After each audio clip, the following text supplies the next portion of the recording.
I know what you might be thinking. Can someone who's name dropped in Madonna's Vogue, who beat out Judy Garland for an Oscar, and became a literal princess, truly be underrated?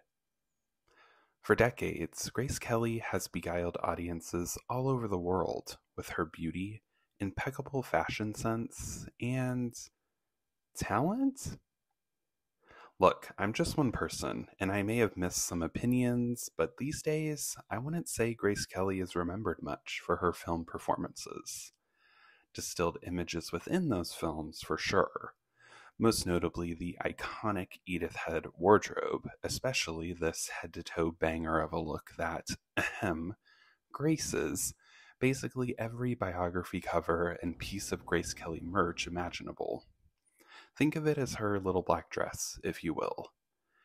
And even though she was beloved within her industry at the time she was a working actress, and a couple of the 11 films in her filmography are still revered today, I believe it's Kelly's persona as a star that lives on in the popular imagination, as opposed to a true appreciation of her work as a performer.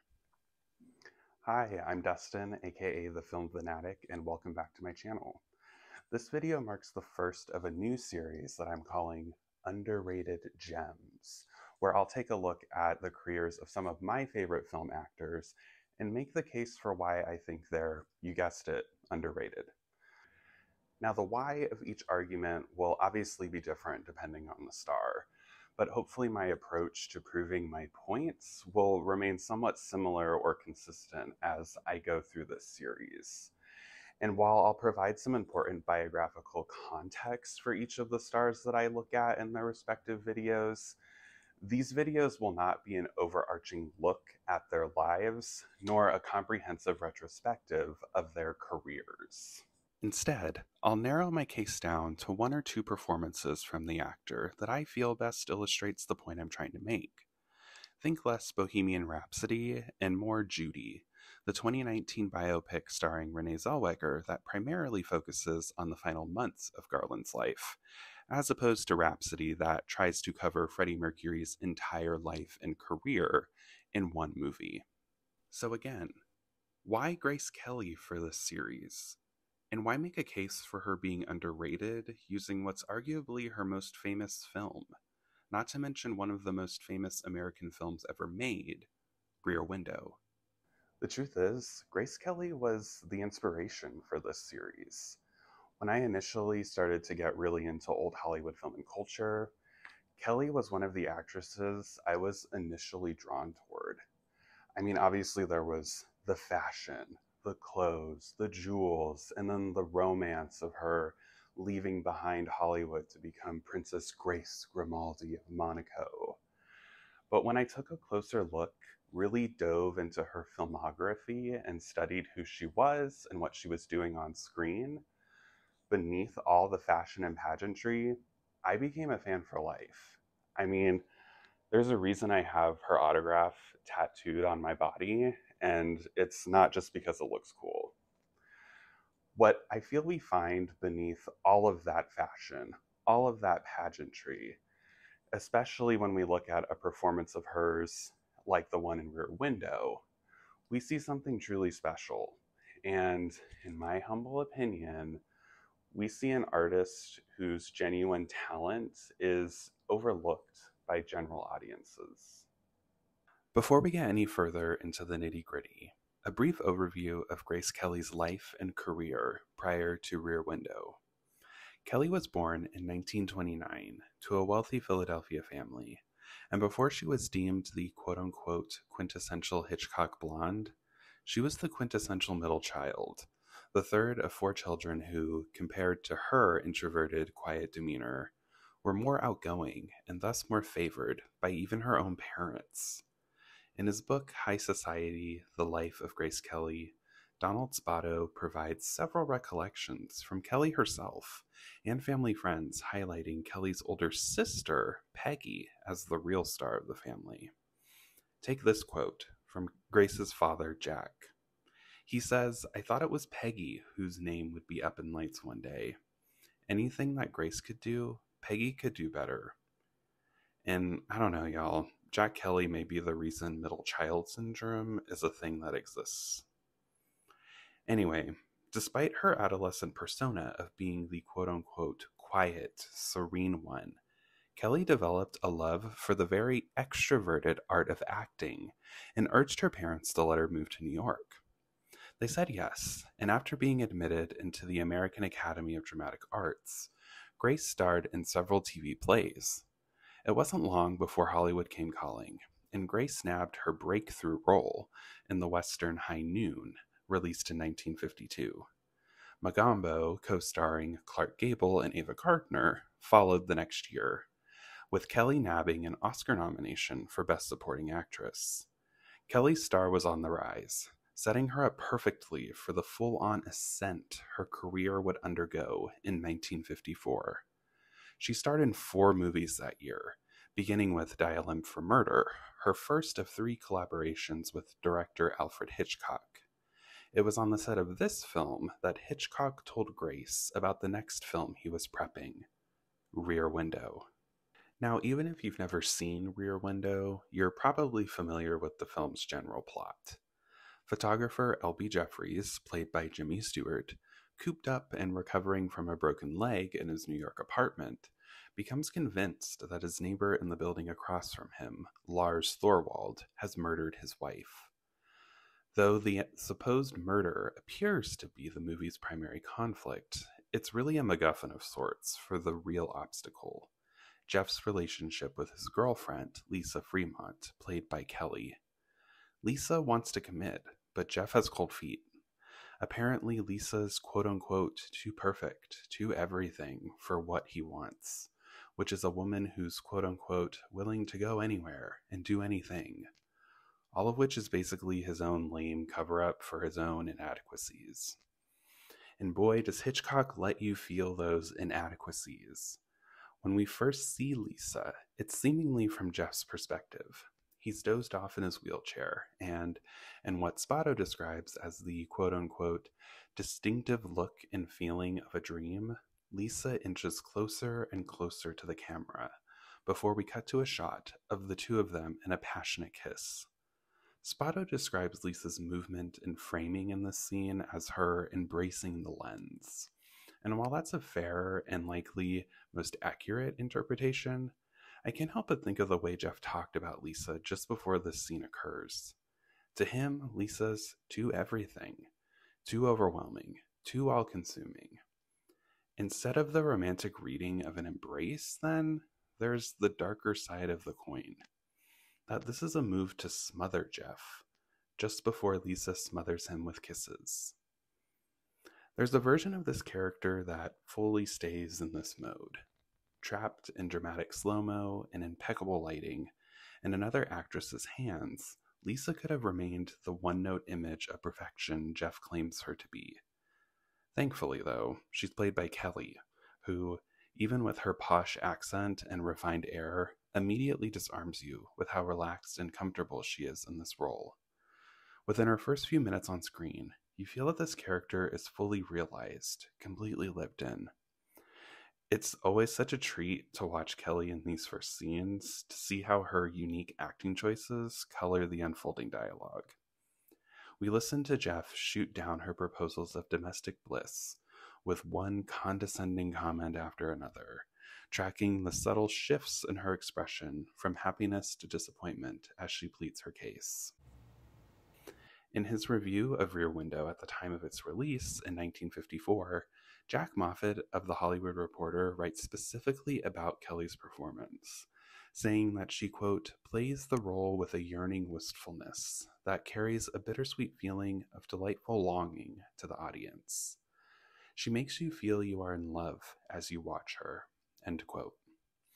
And while I think this sentiment is a good way to look at Kelly's performance as a whole in the film, it's these specific moments I've noted above that give this performance more of an edge that goes beyond Moffat's reading of love and sentimentality.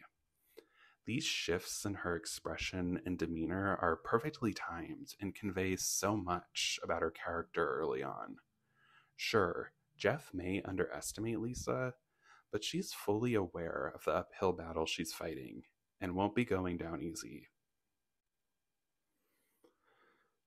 There are other little nuances Grace gives Lisa in these early scenes that reveal so much about her character. One of my favorites is the way that she so confidently lounges in that Edith head gown. A steal at $1,100, her character proclaims. To me, it's the total embodiment of her wearing the clothes and not the other way around. An indication that, yes, fashion and appearances may be an important part of Lisa's life, but they don't consume her every waking moment, as Jeff would lead us to believe. So yeah, maybe the close-ups and fancy slow motion initially piqued our interest in Lisa, but it's what comes after, and that's all Kelly, that keeps us captivated. Now, it may seem like I'm getting pretty granular here, but that's because it's especially important to highlight these smaller moments when many aspects of Lisa's written characterization sell Grace's personal characterization of the role short. For example, we see Lisa use her quote-unquote feminine intuition to piece together the potential murder across the way. Women never leave their home without their handbag, and wouldn't possibly leave their jewelry behind if they're going on a long trip. Like Jeff, we're supposed to marvel at her detective work. And sure, it is impressive, but given the time we've spent getting to know these two characters and understanding their relationship dynamic, this shared awe between Jeff and the audience actually feels pretty patronizing. He's in awe because finally, she's done something that fits his version of the perfect woman.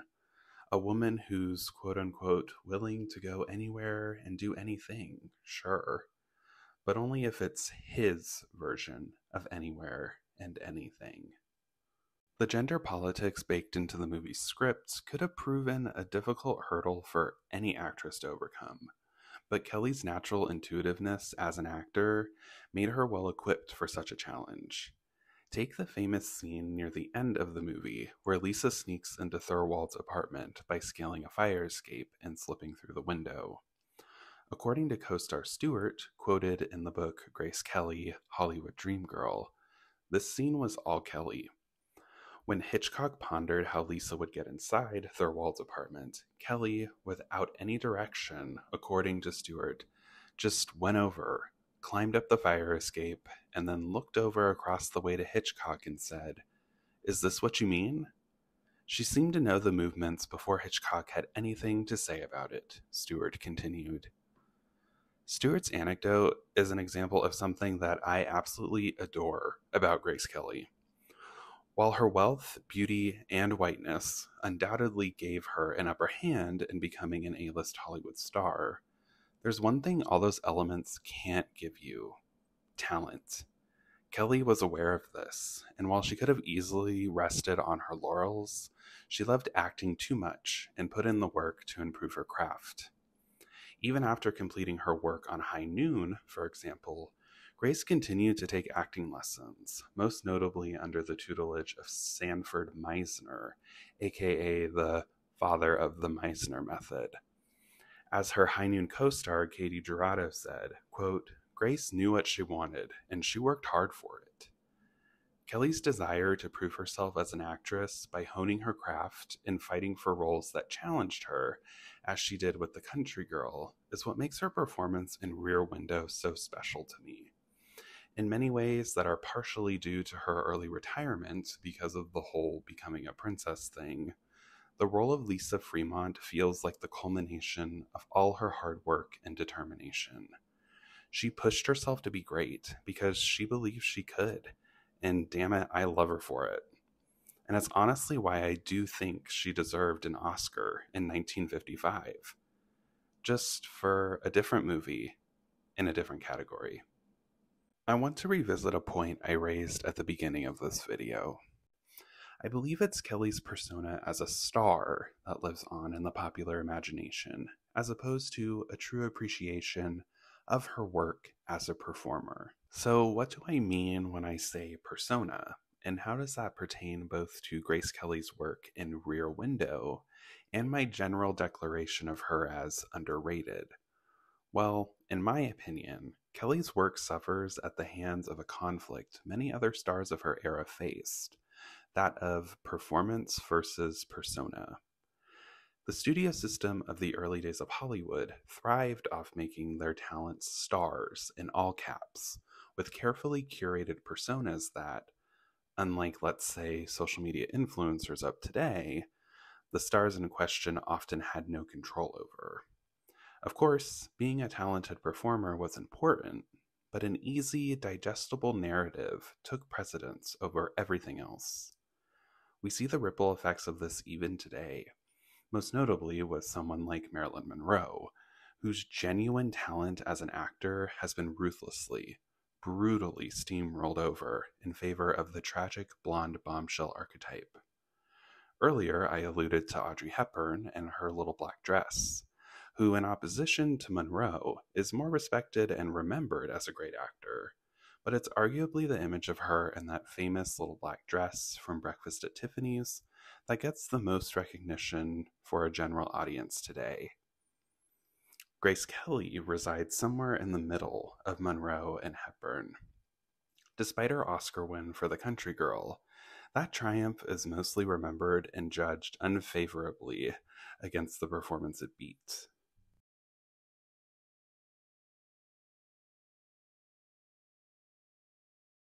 And while she starred in two of Hitchcock's most famous films, Rear Window and To Catch a Thief in 1955, it's her persona as the quintessential Hitchcock blonde that arguably lives on more than the character work she personally brought to any of these roles.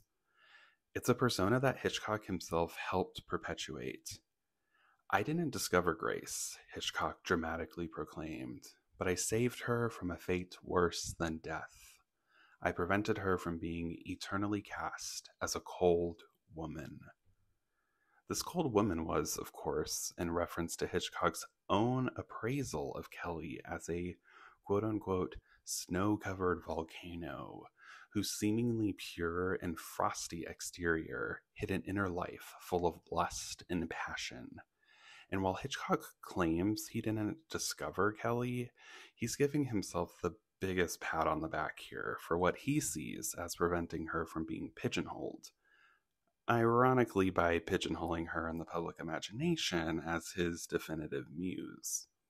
By looking at Kelly and her career through this narrowly conceived persona, she becomes, as Karina Longworth describes in her episode on Kelly for her amazing, amazing podcast, You Must Remember This, a representation of a quote-unquote perfectly dressed, perfectly behaved trophy who could quote-unquote contain the danger of sex through her white-gloved persona. This brings me back to the fire escape scene. Now, if we choose to believe Stewart's anecdote that Kelly did indeed come up with the idea to have Lisa scale the fire escape into Thirlwall's apartment, just imagine how different that scene would be if she just walked through the front of the building and picked the lock of Thirlwall's front door. Thankfully, Grace trusted her instincts here. She, quote-unquote, knew the movements of her character so well that she didn't need someone else to guide her to this moment. And yes, of course Hitchcock probably provided more formal direction to craft this scene into what we ultimately see on screen. But an instance like this goes to show that when it comes to an actor's legacy, they shouldn't be solely defined as the personification of one director's fetish, by an unfortunately timed award win, by that one, really great, by the way, dress they wore in that movie that one time. Instead, it should be a multitude of moments, an impulsive climb up a fire escape, a trajectory of improved craft over the course of a sadly too short filmography, coming together to make the actor absolutely shine.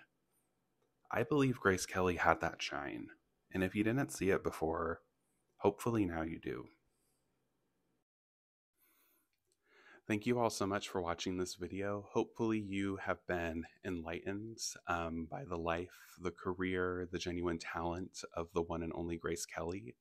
and are inspired to watch some of her movies if you haven't already.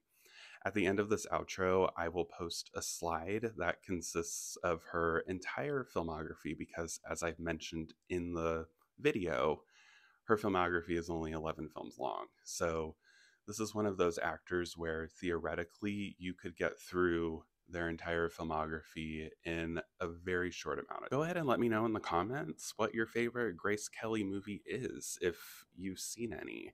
Um, and if you haven't, hopefully this video has inspired you to check out some of her work and get to really know her as an actor and what she brought to the. If you liked this video, feel free to give it a physical or digital, I guess, like on YouTube. And if you'd like more content, please subscribe to my channel. I'll have more installments in this series, and I also have another series that I started last month called 1993 to Present. This series, I take a look at films released in the year of 1993 and analyze them through today's cultural lens. My first video in that series was about Sleepless in Seattle, and you can watch that now after. Anyway, thank you guys so much again for sticking with me through this video. I will see you next time.